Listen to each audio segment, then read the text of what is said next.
जैसे कि मैंने आप लोगों को बताया था कि टेक्स्ट बुक के पास के प्राइस इंक्रीज होने वाले हैं। तो अब 299 वाला पास 399 का हो चुका है और 499 वाला पास 699 का हो चुका है। लेकिन आप लोगों के लिए एक बहुत अच्छी खबर है। पहले आपको 10% डिस्काउंट मिलता था मेरा कूपन कोड लगाने पे, और अब आपको 30% का डिस्काउंट मिलेगा। मतलब बात वहीं बैठ रही है, ज़्यादा इंक्रीज नहीं हुआ है, बस 10-20 रुपए इंक्रीज हुआ है। लेकिन यार इनके प्राइस फ्यूचर में और ज़्यादा इंक्रीज हो सकते हैं। तो अगर आपने अभी तक मॉक टेस्ट नहीं खरीदा है तो यार प्लीज़ मॉक टेस्ट खरीद लो, क्योंकि यार मॉक टेस्ट लगाना बहुत ज़्यादा ज़रूरी है। और जो स्टूडेंट मॉक टेस्ट नहीं लगाता है वो कहीं ना कहीं ऐसे स्टूडेंट से पीछे रह जाता है जो मॉक टेस्ट लगाता है। इसलिए मॉक टेस्ट खरीद लो। और यार टेक्स्ट बुक का नाम मॉक टेस्ट में सबसे नंबर 1 पे आता है। अगर नंबर 1 पे नहीं आता तो इतने स्टूडेंट्स टेक्स्ट बुक का मॉक टेस्ट क्यों खरीदते। और टेक्स्ट बुक का मॉक टेस्ट खरीदने का एक ये फ़ायदा है कि एक बार आप मॉक टेस्ट खरीद लो और फिर आप चाहे किसी भी एग्ज़ाम की तैयारी करो, आप मॉक टेस्ट लगा सकते हो। तो इनके दो पास हैं अभी, एक 399 का, एक 699 का। मेरा कूपन कोड DT10 लगा लोगे तो 399 वाला पास 280 का पड़ जाएगा। तो ज़्यादा महंगा नहीं हुआ है, 20-30 रुपये महंगा हुआ है। इससे पहले कि और ज़्यादा महंगा हो, पास खरीद लो। लिंक आपको डिस्क्रिप्शन में मिल जाएगा।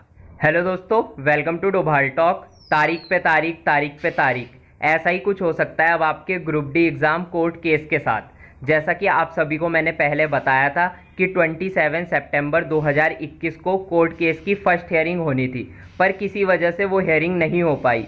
अब हियरिंग ना होने के बहुत सारे कारण हो सकते हैं, जैसे कि हो सकता है कोई डॉक्यूमेंट मिसिंग हो, या फिर यार ये तो वैसे भी हाई कोर्ट है और हाई कोर्ट पे तो बड़े बड़े केसेस पेंडिंग पे रहते हैं। तो क्या पता किसी और केस की हियरिंग चल रही हो जिस वजह से इसकी हियरिंग ना हो पाई हो, ग्रुप डी कोर्ट केस की। लेकिन जो चीज़ नहीं हुई उसको छोड़ देते हैं, अब आगे की बात करते हैं। अभी सुनने में आ रहा है कि 26 अक्टूबर 2021 को इसकी सेकंड हियरिंग होगी। लेकिन मैं आप लोगों को ना एक बात बताता हूँ, मेरी बात को ध्यान से सुनना। आप लोगों को बहुत सारे यूट्यूबर्स ने बताया होगा कि 26 अक्टूबर को ग्रुप डी कोर्ट केस की सेकंड हियरिंग होगी, लेकिन यार ये हियरिंग ना अभी कंफर्म नहीं है। अगर आप इलाहाबाद कोर्ट की वेबसाइट चेक करोगे और आप ये स्क्रीनशॉट भी देख लो तो वेबसाइट में साफ साफ लिखा है कि 26 अक्टूबर को is likely to be hearing. Hearing हो सकती है, हियरिंग होने की संभावना है 26 अक्टूबर को, लेकिन कंफर्म नहीं है कि हियरिंग होगी ही। अब बात आती है कि अगर 26 अक्टूबर को हियरिंग नहीं होती है तो हियरिंग होगी कब।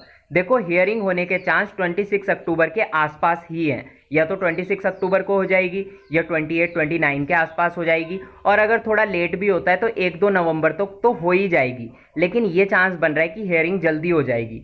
अब ना मेन बात करते हैं कि अगर आपकी हियरिंग 26 अक्टूबर को हो जाती है, रिजल्ट भी आ जाता है, तो क्या आपका ग्रुप डी एग्जाम जल्दी होगा, या फिर आपकी हियरिंग और लेट जाती है तो एग्जाम क्या डिले होगा। तो सारी पॉसिबिलिटी मैं आपको समझा देता हूँ। मान लो 26 अक्टूबर को आपकी हियरिंग होती है और 26 अक्टूबर को ही रिजल्ट आ जाता है उसका, और ये रिजल्ट स्टूडेंट के पक्ष में भी चला जाता है, तभी भी एग्जाम आपका अभी नहीं होगा। क्योंकि अगर 26 अक्टूबर को रिजल्ट आया और स्टूडेंट के पक्ष में आया तो उसके बाद मॉडिफिकेशन लिंक आएगा। मॉडिफिकेशन लिंक आने के बाद स्टूडेंट अपने फॉर्म को मॉडिफाई करेंगे, फिर वो फॉर्म रेलवे के पास जाएगा, रेलवे उसे चेक करेगा। इस पूरे टाइम में लगभग 1 महीना तो लग जाएगा।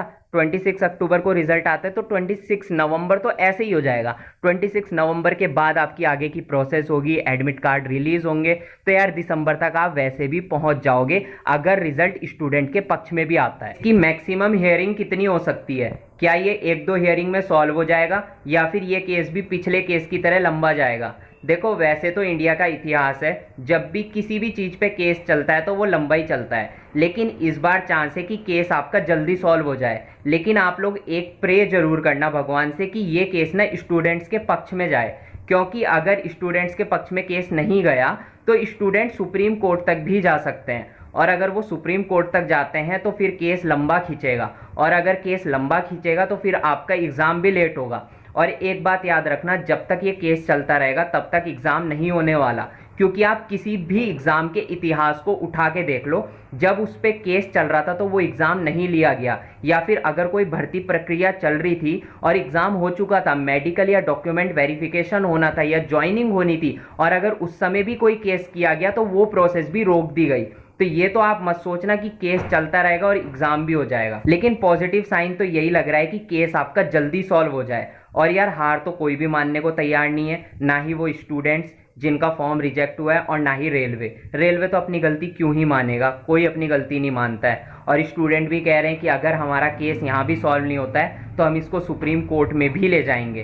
तो चांसेस तो यही बन रहे हैं कि आपका एग्जाम 2022 तक जाएगा। मैंने तो आपको प्रिडिक्शन करके पहले ही बताया था कि एग्जाम 2022 तक जाना है, ऊपर से आपका ये कोर्ट केस भी आ गया। अब तो पूरे चांसेस हो चुके हैं कि 2022 तक एग्जाम जाएगा। और कुछ स्टूडेंट्स कह रहे हैं कि 2 अक्टूबर को हम ट्विटर कैंपेन करते हैं, लेकिन यार ट्विटर कैंपेन करके कोई फायदा नहीं होगा। हम तो साथ हैं, देखो पहले भी ट्विटर कैंपेन हुआ, मैं साथ था और यूट्यूबर्स भी साथ थे और टीचर्स भी साथ आ गए थे।